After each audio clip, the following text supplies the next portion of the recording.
Pues bueno, ahora ya hablamos de conjunto de instrucciones y de los formatos de instrucción. De hecho, estamos diseñando un conjunto de instrucciones, en particular nosotros. Este, y bueno, ahora lo que sigue es hablar de cómo hacerle para llevar ese conjunto de instrucciones a la realidad, es decir, para implementarlo de alguna manera, ¿no? Para que haya un procesador que sí ejecute esas cosas, digamos. Pues bueno, este, eh, habíamos hablado algo de esto, ¿no? Lo indispensable, lo que hay que hacer indispensablemente es pues hacer esto, hacer fetch, ¿no? Es ir por la instrucción a algún lugar de la memoria, ¿no? Que está señalado por el program counter, este registro especial que está ahí dentro del procesador, el que llamamos PC, ir a ese lugar, traer la instrucción, y ya que la tengamos en el procesador, hay que ponerla en algún lugar y dejar las cosas listas para saber, para saber qué hay que hacer y con quién hay que hacerlo, ¿no? Para saber qué operación hay que ejecutar y cuáles son los operandos. Y por supuesto, al mismo tiempo que uno hace eso, tiene que dejar las cosas listas para traer la siguiente instrucción a esa, ¿no? A ese ciclo se le llama ciclo de fetch, ¿no? A ese conjunto de operaciones que hay que realizar. Entonces, bueno, vamos a ver qué habría que hacer primero que nada para hacer fetch, ¿no? Imaginemos entonces que tenemos un registro por ahí especial que llamamos program counter, y el program counter dice cuál es la dirección de la instrucción que hay que ejecutar. Entonces, bueno, ese de alguna manera tendremos que decirle a la memoria, ¿no? Que necesitamos esa dirección. La memoria, por supuesto, pues nos va a contestar con la instrucción, ¿no? Los 4 bytes que constituyen la instrucción. Esos hay que guardarlos en algún lugar. Los vamos a guardar en un lugar especial, que también es un registro específico que está dentro del procesador y que tampoco es accesible para nadie, sino solo para la operación cotidiana, digamos, del procesador, ¿no? Le vamos a llamar registro de instrucción, en inglés Instruction Register. Y al mismo tiempo que hacemos eso, decía yo, tenemos que tomar el program counter e incrementarlo en 4. ¿Por qué en 4? Porque cada instrucción de todos los formatos que vimos, todos los formatos miden 4 bytes. Tienen una longitud de 4 bytes.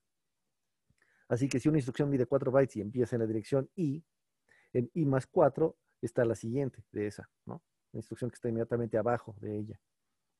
Entonces, bueno, eso lo vamos a hacer así, digamos, lo vamos a representar simbólicamente, así como lo podemos ver en este slide, ¿no? Tenemos el program counter, el registro que dice la dirección de la instrucción que hay que traer para ejecutar, y se lo decimos a la memoria.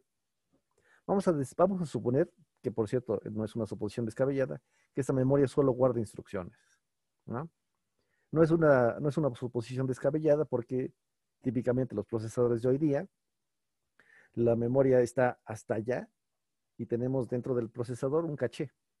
Ese caché, típicamente, los que están más cerca los cachés más de menor nivel, digamos, los que están más cerca del procesador, están divididos en código en código, o sea, caché para código y caché para datos. Entonces, suponer que hay una memoria de instrucciones o un caché de instrucciones no es descabellado, ¿no? Pues bueno, este program counter le dice a la memoria de instrucciones qué instrucción necesita. La memoria, por supuesto, entonces contesta con la instrucción, con el contenido de esos 4 bytes, ¿no? De memoria. Y entonces, por supuesto, los guardamos en el Instruction Register, que es el lugar de donde nosotros vamos a, o mejor dicho, donde nosotros vamos a decodificar la instrucción, ¿no? La guardamos aquí. Al mismo tiempo, el program counter se va a esta cajita de aquí que tiene una sigma y que es un sumador. Es un sumador que toma el program counter, toma un 4 como constante y obtiene lo que podríamos llamar es el nuevo program counter o new program counter aquí en NPC, ¿no? Pues, por supuesto, tendría que pasar a ser el program counter del ciclo siguiente, ¿no? Para traer la siguiente instrucción a ejecutar. Entonces, bueno, digamos que esto así tal y como está es el ciclo de fetch, así le vamos a decir, ¿no? Después lo vamos a modificar un poco porque, porque qué tal que la instrucción que estamos ejecutando es una instrucción de salto y realmente hubo que saltar. En ese caso el program counter ya no va a ser PC más 4, sino alguna otra dirección calculada como una distancia de salto, etcétera, ¿se acuerda? Entonces, bueno, eso lo vamos a modificar al ratito. ¿Hasta aquí todo está claro? ¿No tienen alguna pregunta hasta ahorita de esto? No, Ok. Si alguien tiene alguna pregunta, me puede frenar. IR es Instruction Register, Samuel. Es el lugar donde vamos a guardar tal y como vino de la memoria, la instrucción completa, los 4 bytes de la instrucción, así, ¿no? En alguno de esos formatos que vimos la clase pasada, que por cierto son estos, ¿no? Formato I, formato R, formato J, alguno de esos, vamos a guardar una instrucción que tiene alguno de esos formatos. Profe, yo tengo una duda. Ajá, ¿Podría regresar donde estaba el diagrama, por favor? ahí está. Ok. En Register se hace el primer paso, ¿no? De, que decía que se guardaba y luego se guardaba la dirección para la siguiente instrucción, algo así, ¿escuché? Ajá. En Instruction Register guardamos la instrucción. La Ok. dirección de las instrucciones se guarda en Program Counter, esas se guardan aquí. Es Ah, decir, este ah, dice dónde hay que traer la instrucción. Y ya que la trajiste, la guarda la instrucción completa. El Program ok. Counter, entonces, es donde dices la dirección de la instrucción que hay que ejecutar y lo incrementas en 4, en efecto, para que apunte a la que está inmediatamente abajo de esa que trajiste. Y después apunte a la que está abajo de esa y después a la que está abajo y así se vaya una tras otra, ¿no? Ok, gracias. ¿Sí? ¿Para todos? Okidoki. Este, luego del fetch, entonces, este registro NPC va a contener PC más 4 y el instruction register contiene una instrucción completa, sus 32 bits en formato I, en formato R o en formato J, alguno de estos formatos que hay que recordar ahorita porque vamos a utilizarlos. Bueno, eso es lo que está guardado en el instruction register. ¿Qué sigue? Pues hay que saber qué hay que hacer y con quién hay que hacerlo. En particular esto último, con quién hay que hacerlo, es decir, hay que obtener los operandos de la instrucción. Y obtener los operandos de la instrucción significa hacer alguna de algunas de diferentes posibilidades, ¿no? Por ejemplo, si es una instrucción formato R, por ejemplo, todos sus operandos están en los registros del procesador. Si es una instrucción formato I, entonces algunos de sus operandos están en registros del procesador. Entonces convendría, por supuesto, poner el decodificador, perdón, poner el instruction register pegado al banco de registros del procesador para que pueda el instruction register decirle al banco de registros, necesito este y necesito este, ¿no? Algo como lo que podría ocurrir aquí, ¿no? Por ejemplo. Fíjate, esta es una instrucción en formato R y dice que hay que sumar el contenido del registro 2 con el contenido del registro 6 y el resultado guardado en el registro 1. Esta es una instrucción formato R, como bien dice aquí, y en ese caso, el campo RS1, perdón, el campo RS1, este de aquí, Register Source 1, debe contener al primer operando que es un registro, ¿no? Que es el 2, el registro 2. Así que RS1 debe valer 2 escrito en 5 bits. Luego Register Source 2 es el registro 6. Así que en este campo de acá, RS2, debe de estar escrito un 6, así como va en binario, ¿no? En 5 bits. Porque recuerden que como hay 32 registros, necesitamos 5 bits para decir el nombre de cualquiera de ellos, ¿no? Y finalmente, el resultado se guarda en R1, así que acá, en el campo Register Destination, debe haber un 1 escrito en binario, ¿no? Pues cámara, así se verían las cosas.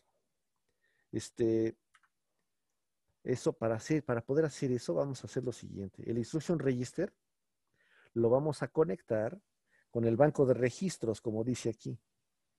El banco de registros debe de recibir entonces, por ejemplo, en este caso, el nombre de 2 registros que necesito para operar con ellos, el registro 2 y el registro 6 en este caso, ¿no?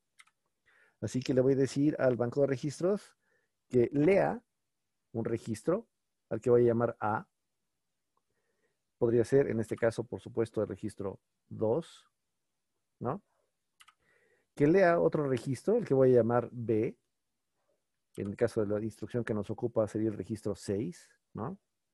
Y que me los dé para poder meterlos al ALU a trabajar, ¿no? Entonces los voy a guardar, el contenido de esos registros los voy a guardar en 2 cajas. Una que se llama A, una que se llama B, y son otra vez de estos registros temporales que no son accesibles realmente al usuario del procesador, sino que el procesador los utiliza para trabajar, ¿no? Entonces, bueno, la instruction register le instruye al banco de registros, dame este y este otro, ¿no? Por cierto, al final, cuando se termine la instrucción, hay que escribir en el registro 1. Eso también tendríamos que decírselo al banco de registros, ¿verdad? Hay que decirle, oye, al final, cuando todo esto termine, escríbete en este registro, por favor. Para eso tenemos esta línea de aquí que dice GrightReg. Es el registro en el que tiene que escribir el banco de registros al final. En este caso sería, por cierto, el 1, ¿no? Por aquí le estaríamos diciendo 1, por aquí le estaríamos diciendo 2 y por acá le estaríamos diciendo 6. Y Entonces aquí en obtenemos, GradReg es RD, ¿no? ajá, SRD, en efecto, Register Destination, lo que le decimos por ahí. Exactamente. Por cierto, y en algún momento cuando termine la instrucción, lo que hay que escribir ahí va a llegar por esta línea, que se llama Write Data, ¿no? Así que tenemos todo cubierto hasta ahorita, ¿no? Aquí le decimos un operando, que es un registro del procesador. Aquí otro operando, que es el registro del procesador. Aquí el tercer operando, que es donde hay que guardar el resultado. Y aquí el resultado que hay que guardar allí. Cámara. Ahorita les explico lo que está más abajito, porque para eso necesitamos otro ejemplo. Pero bueno, por supuesto estos dos A y B son registros que van a tener que entrar al ALU para para hacer la operación. En este caso, en el caso que nos ocupa, hacer una suma, ¿no? Así que el ALU tendría que hacer una suma. El instruction register tiene guardado que hay que hacer una suma, así que de ahí vamos a tomar lo que hay que hacer también y decírselo al ALU de alguna manera. El ALU va a obtener su resultado aquí, ALU output. Ese es el resultado que hay que, por cierto, escribir en el banco de registros en el lugar número 1, ¿se acuerdan? Pero bueno, decía yo que tenemos que seguir explicando, ¿no? Tenemos que seguir explicando esto que está acá abajito y que no he explicado. Porque eso forma parte, digamos, de otra posible ruta de ejecución. Imagínense una instrucción como esta. Suma el registro 2 con un 320 que viene allí escrito de manera inmediata en la instrucción. En eso está guardado en la instruction register, la instrucción ahorita, y tiene escrito un 320 ahí. Ese es el operando que hay que usar, junto con el registro 2. Esos dos operandos tengo que decírselos al ALU de alguna manera, ¿no? Cámara. Y por cierto, el resultado se guarda en el registro 1 al final. Esta es una instrucción formato I. En el formato I, vamos a regresarnos.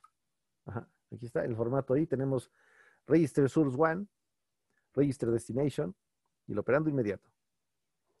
¿Quién haría las veces de cada quien aquí?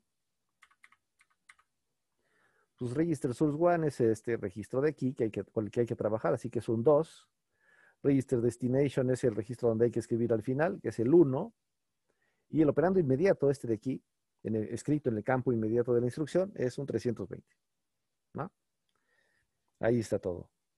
Ahora, entonces, el instruction register, aquí, está guardando una instrucción en formato I, que dice register source 1, que igual se lo vamos a decir aquí a través de read register A, y entonces me va a ser entregado acá, ¿no? Y tenemos el instruction register que le dice el operando inmediato. El operando inmediato. Por cierto, el operando inmediato está aquí en la instrucción, así. ¿Y se acuerdan? Mide 16 bits. Tenemos un pequeño problema aquí, ¿verdad? Porque todos los operandos del ALU son de 32 bits. Del tamaño de los registros, ¿no? El ALU trabaja con 32 bits. Y mi operando inmediato en la instrucción mide 16. Uy. Necesito hacerlo crecer a 32, carnal, porque el ALU no acepta operandos que no sean de 32 bits. ¿Cómo le hacemos? Ah, ya habíamos visto algo de eso, ¿verdad? Habíamos platicado acerca de eso a propósito de traernos un byte de la memoria, ¿se acuerdan? Este número que está escrito ahí en 16 bits es un número. Es un número y tiene propiedades aritméticas con las que hay que trabajar, ¿no? A lo mejor es un número negativo, por ejemplo. Si fuera un número negativo, estaría escrito en complemento a 2 ahí en 16 bits. Y por cierto, si fuera un número negativo, tendría prendido su bit más significativo, su 16avo bit, digamos, ¿no? Este bit de aquí, el 16. Estaría prendido en 1. ¿Qué necesito hacer para que este número sea extendido a 32 bits y preserve su valor aritmético en complemento a 2? ¿Qué tendría que hacer? ¿Se acuerdan?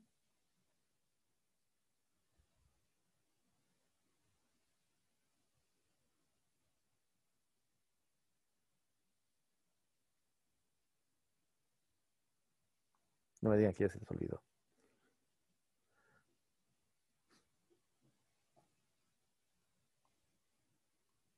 Si el número fuera positivo, su bit más significativo sería el 0, ¿no?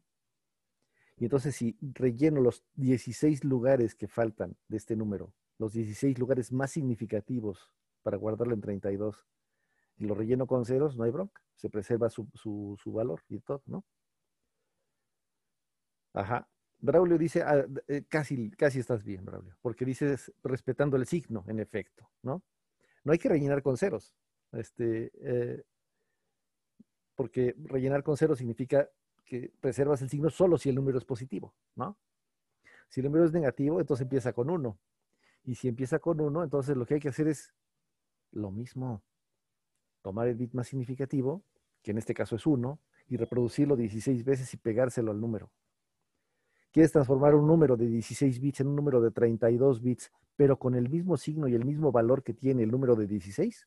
Agarra su bit más significativo y copias el otras 16 veces y ya. Eso es lo que hay que hacer. Entonces, ay, me salí de la ventana. Entonces, acá vamos a tomar los 16 bits que están guardados aquí como operando inmediato. Estos 16, por eso dice que el ancho de este canal es 16. Lo metemos aquí a un extensor de signo, que lo único que hace es tomar el bit más significativo y copiarlo otras 16 veces a los 11, ¿no? Y pegárselo al número. Y guardar 32 bits de salida, que es por eso el ancho del canal aquí es 32, a un registro nuevo que se llama inmediato, ¿no? Bien, hasta ahorita, no me dejarán mentir, ¿no? Hasta ahorita lo que tenemos hasta este momento es que hemos podido decodificar con este esquema, hemos podido decodificar instrucciones en formato I y en formato R, ¿no? Ya están ahí los operandos puestos en donde yo lo necesito. En una instrucción formato I tengo uno aquí y otro acá, porque tengo un registro y el operando inmediato. Y en una instrucción formato R tengo ambos en A y en B, ¿no? Uno aquí y otro acá. Y esos entran al ALU. Pero, oye, es que al ALU entran dos operandos. Sí. Eh, uy, chicheto, ¿no? Vamos a tener que hacer algo porque pues entran A y B y el inmediato, ¿qué, no? Tendría que entrar a veces el inmediato, si la instrucción es en formato I. Así que vamos a tener que hacer una modificación aquí. En efecto, esa es esta de aquí, ¿no? Estas siglas MUX es de multiplexor, ¿no? Es un multiplexor. Así que acá abajo tengo un multiplexor que decide a quién dejar pasar, si a B o al inmediato. Solo a uno de ellos dos. Si la instrucción es formato R, entonces entran A y B. Si la instrucción es formato I, entonces entran A y el inmediato, ¿no? Hasta donde vamos ahorita. Vamos a modificar todavía un poco más esta ruta de datos. Pero hasta ahorita es claro lo que estamos haciendo. ¿No tienen preguntas?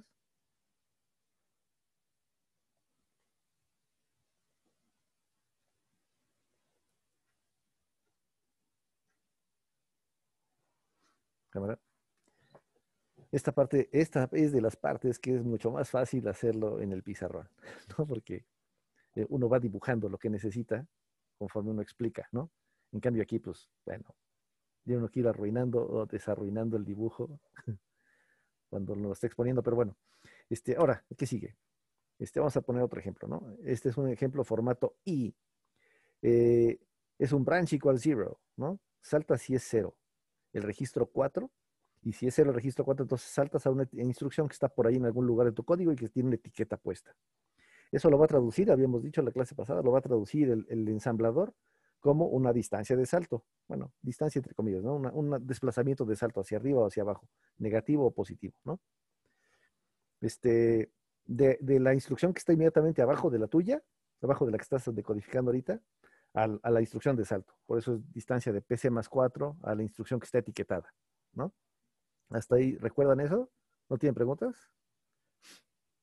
Entonces, si el registro 4 es 0, el program counter va a guardar PC más 4 más la distancia que lo separa del salto, de la instrucción etiquetada, ¿no? Y si no, entonces el program counter va a ser PC más 4. O sea, la instrucción que está bajito, punto, ¿no? Esta es una instrucción formato I. En register source 1 debe aparecer un 4 porque es el registro 4 con el que voy a operar. Por cierto, en ese caso no va a entrar al ALU, ¿verdad? Va a entrar a un comparador para ver si es 0 o no el güey. El registro destino, pues no hay, porque no voy a modificar ningún registro. Entonces el registro destino está en ceros, ¿no? Lo que significa, por cierto, que no voy a escribir en ningún lugar, porque recuerdan, el registro 0 es de solo lectura y siempre tiene un 0. Y luego el operando inmediato, que viene ahí en la instrucción, es la distancia, es el desplazamiento, ¿no? La distancia de salto. Cámara, entonces así se verían las cosas. Pero si se dan cuenta, aquí, para procesar esta instrucción, lo que voy a tener que hacer es calcular pues, la dirección de la instrucción que hay que traer, ¿no? Si es que hay que saltar. O sea, hay que calcular esto.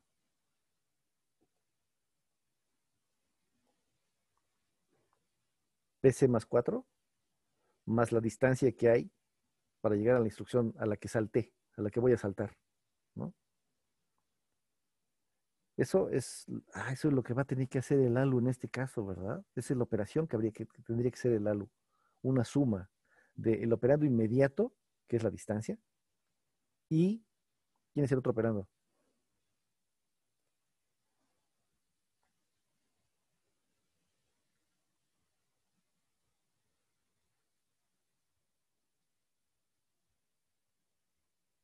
Sí, eso que están pensando está bien.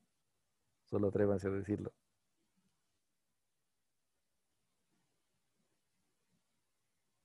¿Quiénes son los operandos en esta instrucción? La distancia, que viene el operando inmediato, y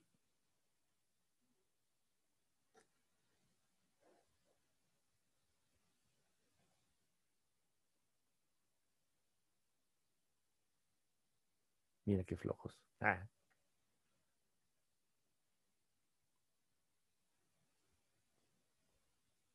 ¿No? ¿Del plano? Pues el otro operando es este, ¿no? Ya lo tenemos, ¿verdad? Está guardado en. Vamos a recordar el ciclo de fetch. Aquí está el ciclo de fetch. PC más 4. Está guardado en NPC, ¿no? Así que para procesar una instrucción de salto como esa, vamos a tener que hacer esto, ¿no? El ALU puede recibir como operandos también, para poder procesar algo como esto, al inmediato, que viene, bueno, al inmediato, que es este, ¿no? Y a NPC, al inmediato y a NPC. Así que este multiplexor de aquí arriba debe poder dejar pasar a el registro del procesador que el que voy a trabajar o a PC más 4, ¿no? A NPC, para poder trabajar, para que el ALU pueda calcular la dirección de la instrucción a la que hay que saltar, ¿no? Por cierto, decía yo en ese caso, en el caso de una instrucción como esta, el registro 4, pues no pasa al ALU, ¿verdad? Más bien pasa a un comparador, verifica si es 0 o no este cuate, ¿no? Y ese 0 determinará la condición de salto, si hay que saltar o no. Ah, oye, y si sí hay que saltar, este, entonces el contenido del program counter, el contenido de este cuate de acá, ya no va a ser PC más 4, sino la dirección de salto. Sí. La acaba de calcular el ALU, ¿verdad? Ujú. O sea que la salida del ALU debería de poder ser un posible resultado que se guarda en el program counter. ¿Están de acuerdo conmigo? Para poder saltar, el ALU calcula la dirección de la instrucción a la que hay que saltar, y entonces eso hay que ponerlo en program counter. De otra manera, Lo único que hay que hacer, o sea, si no hay que saltar, lo único que hay que hacer es poner PC más 4 ahí. Así que vamos a tener que poner otro multiplexor. O sea, ni modo, ¿verdad? O sea, no hay cómo hacerle, ¿no? Vamos a tener que poner este multiplexor de aquí arriba a la derecha, que debe dejar pasar a el cálculo de la dirección de la instrucción a la que voy a saltar, o bien a PC más 4. Dependiendo de la condición de salto, este multiplexor va a dejar pasar a uno o a otro. Por supuesto, si la instrucción no es de salto, este multiplexor siempre deja pasar a PC más 4, ¿no? Si la instrucción sí es de salto, entonces depende de lo que la condición le diga, ¿no? Hasta aquí vamos bien. ¿No tienen preguntas? Esta parte es importante que quede clara, porque con base en esto hacemos después todo lo demás en el curso, digamos, ¿no? Entender este datapath es como eh, lo elemental, digamos, ¿no? Cámara.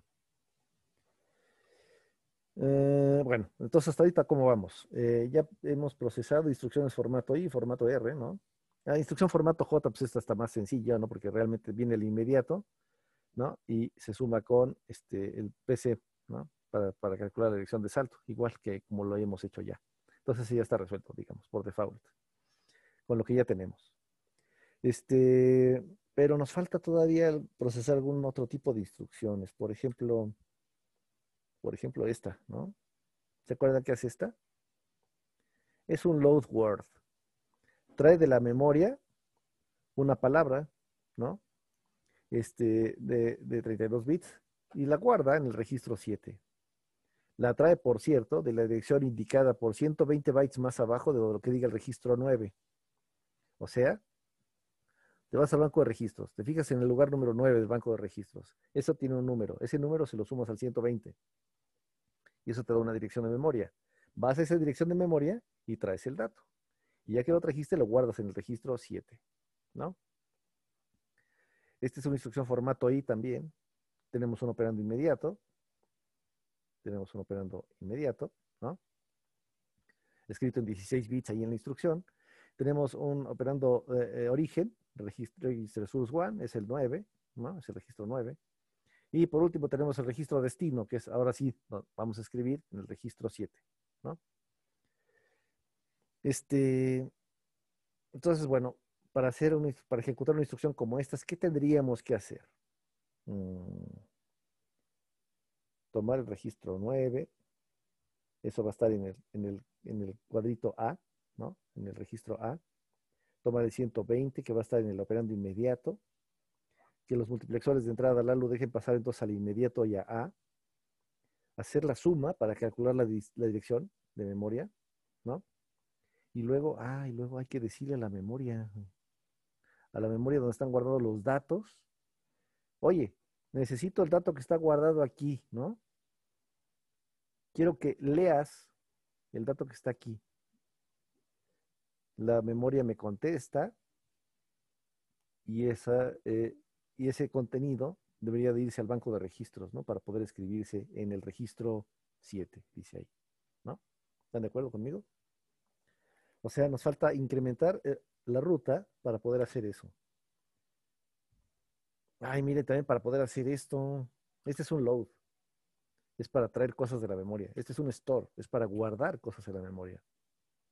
Pues hacemos más o menos lo mismo, no más que, no, sí hay que hacer cosas diferentes, porque mira, aquí hay que tomar el registro 8, sumarlo con un 512, otra vez hay el inmediato, que entran al LALU para calcular la dirección, pero ahora no voy a traer nada de esa dirección, más bien le voy a decir a la memoria de datos, oye, en esta dirección, escríbete ¿no?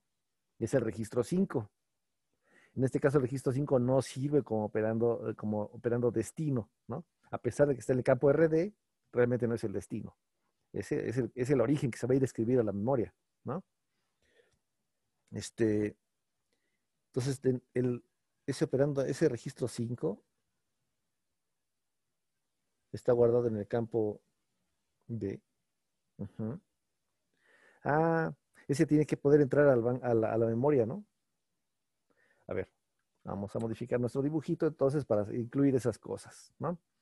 En un load tenemos a y el inmediato que entran al ALU para calcular la dirección que hay que acceder. Eso tanto en un load como en un store. Necesitamos calcular la dirección de acceso y eso está guardado en el registro y el inmediato, ¿no? Aquí entonces calculo esa dirección y se la digo a la memoria de datos. Si hay que leer de algo de ahí, entonces la memoria me contesta acá. Voy a llamarle a este registro temporal load memory data, ¿no? Es el dato que traigo de la memoria. Después de acceder para leer la dirección que yo le digo aquí en ALU output, ¿no? En este campo, en la entrada address a la memoria de datos.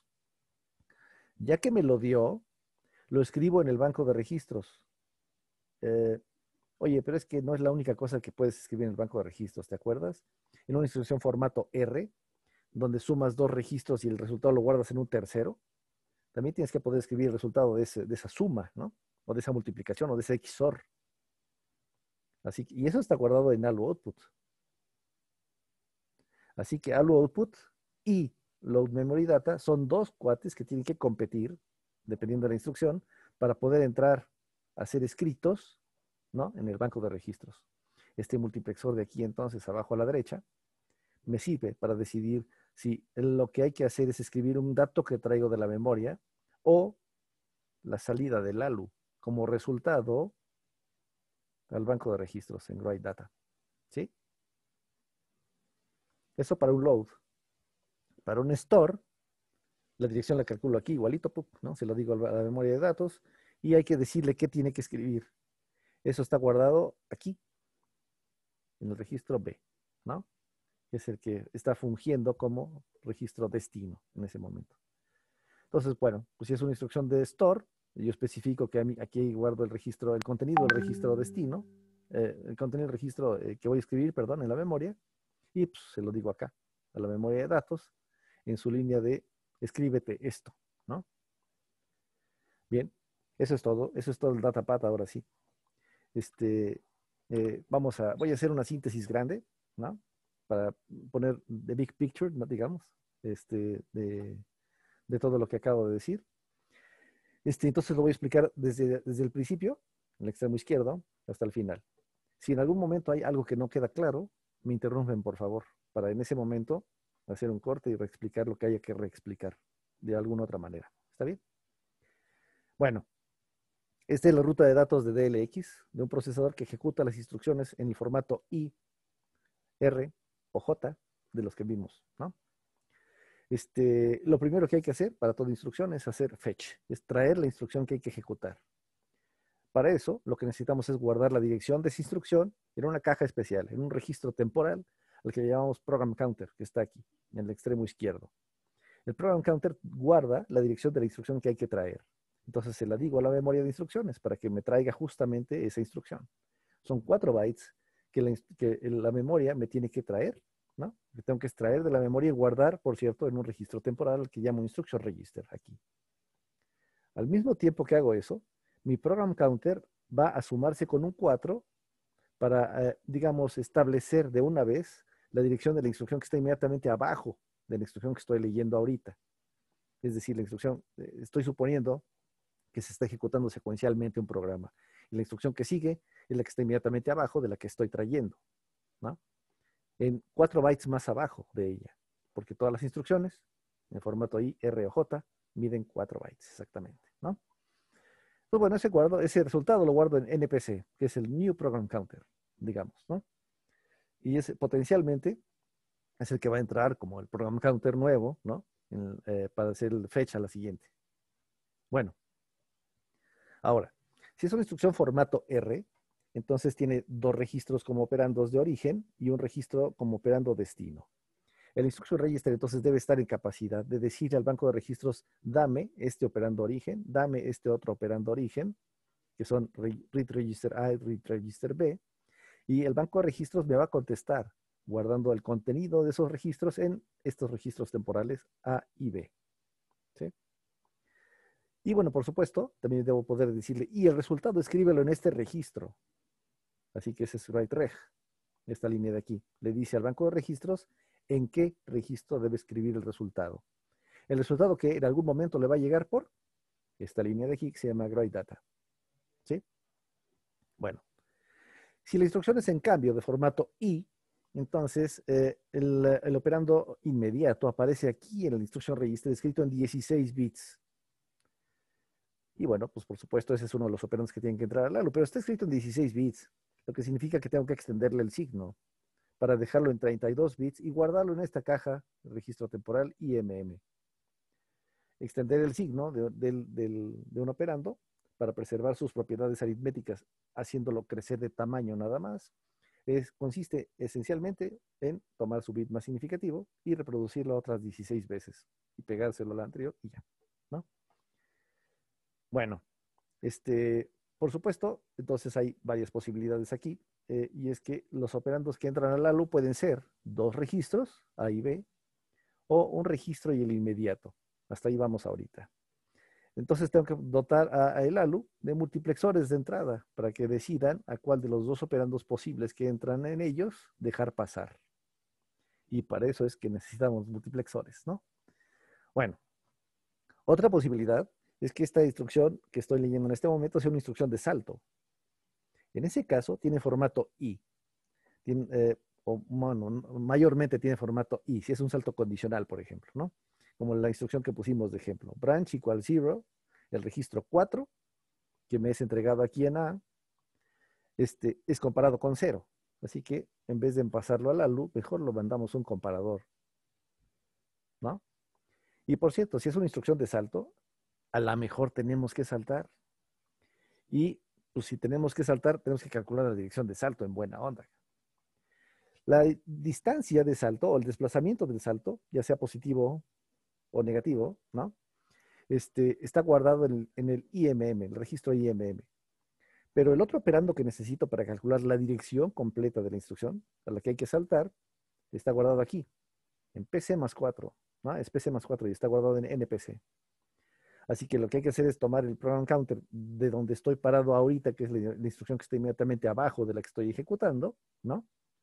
Más la distancia de salto, que está guardada en IMM. Así que este multiplexor de acá arriba debe dejar pasar a program counter y IMM, ¿no? En el caso de una instrucción de salto. Bien, por cierto, en ese caso, la dirección de esa instrucción queda guardada en allo output. Así que allo output es un potencial contenido del program counter después. Este multiplexor de aquí entonces se encarga de, si es una instrucción de salto y de veras tuvo que saltar, dejar pasar a allo output como el contenido del program counter. Y si no es una instrucción de salto, o si fue una instrucción de salto y no hubo que saltar, deja pasar a NPC, ¿no? Cámara. Si la instrucción es una instrucción de load o de store, entonces lo que hay que hacer, tiene formato I, por cierto, y lo que hay que hacer es calcular la dirección que hay que acceder en la memoria de datos. Si ese es el caso, entonces vienen un operando inmediato, guardado aquí en IMM, y un operando, y el otro operando es un registro, es A, por cierto. Entonces, estas dos cosas se suman, porque es el único modo de direccionamiento que tenemos es de desplazamiento, ¿no? Se suman, que accede a la memoria, perdón. Se suman y el resultado queda en algo output, que es la dirección que hay que acceder. Esa hay que decírsela entonces a la memoria de datos, ¿no?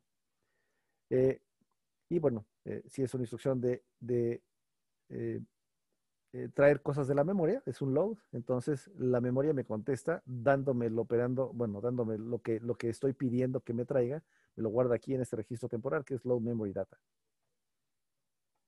Si es una instrucción de store, en cambio, y yo tengo que guardar algo en la memoria, ese algo que voy a guardar lo guardo en el registro B y eso es entonces el dato que hay que guardar en la memoria, en la dirección que yo le diga aquí. ¿Sí? Cámara. Puestos así, hasta ahorita, digamos, si es una instrucción aritmético-lógica, convencional, una suma, un XOR, lo que sea, el resultado de esa operación está guardado en allo output. Si es una instrucción de load, entonces el resultado más bien está guardado aquí en load memory data. Así que este multiplexor de aquí recibe como entradas a allo output y a load memory data, que son las dos fuentes posibles que suministran datos para que sean escritos en los registros de procesador. Y ya. ¿Cómo les quedó? ¿Quedó bien así? ¿Tienen alguna pregunta? La idea es que este datapad sea como, pues, digamos, seguir el dibujo, o sea, interpretar lógicamente cómo se van ejecutando las instrucciones. Su nombre lo dice, ¿no? Es la ruta de datos, lo que hay que hacer, el flujo de datos a lo largo del procesador para que realmente se ejecuten las instrucciones que estábamos eh, planteando, ¿no? Para la máquina. ¿Sí? ¿Tienen alguna duda? ¿Algo no les quedó claro? ¿Hay alguna instrucción que ustedes estén considerando y que no hayan, que no vean por dónde?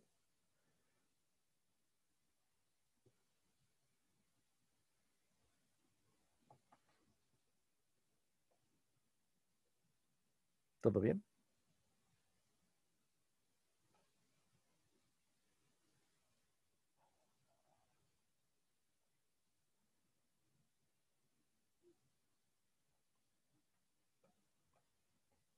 Órale.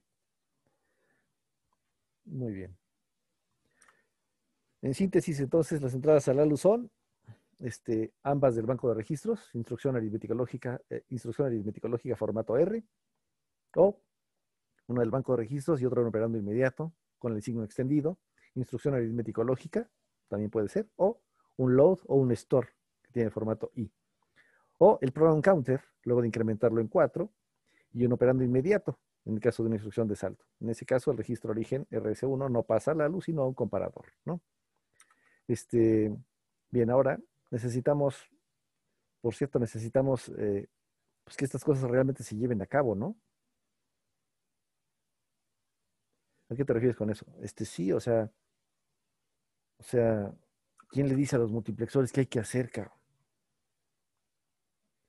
Pues es que depende, ¿verdad? Porque los multiplexores deben dejar pasar a no sé quién o a no sé quién, dependiendo de qué instrucción sea, ¿no?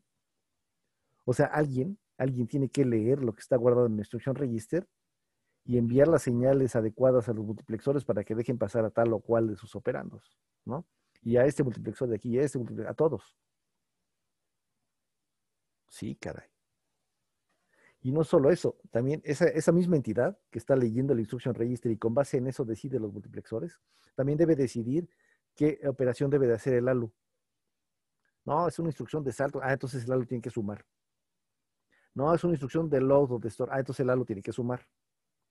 No, es un XOR. Ah, entonces el ALU tiene que ser un XOR. No, es una multiplicación. Ah, entonces el ALU tiene que multiplicar, ¿no? Eso. Debe de decirle a alguien al ALU qué operación va a hacer. Ujú. Eso lo tiene que hacer una unidad de control. Las unidades de control son realmente las que se encargan de hacer que las cosas ocurran en el procesador, de enviar las señales a donde haya que enviarlas para que realmente los datos fluyan, los datos correctos fluyan a donde deben llegar, ¿no?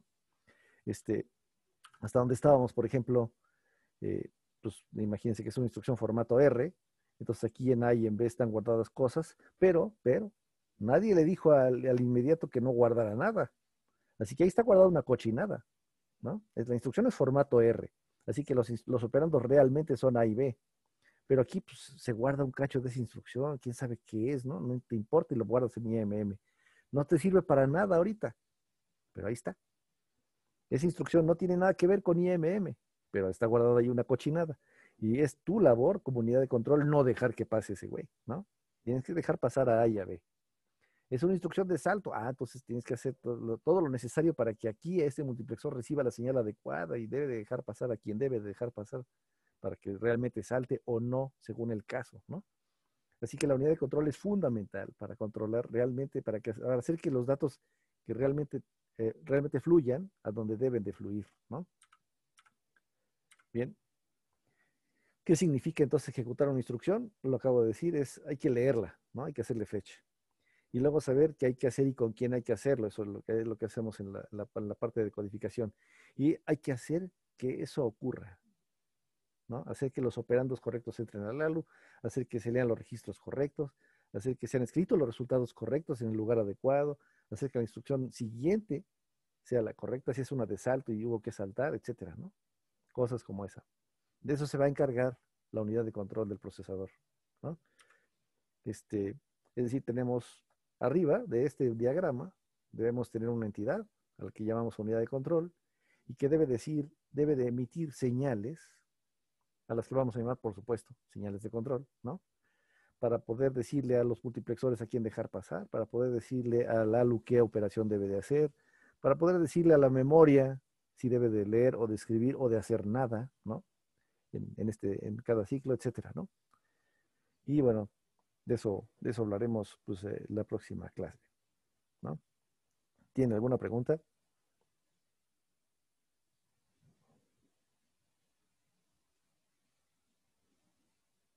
¿Todo es claro?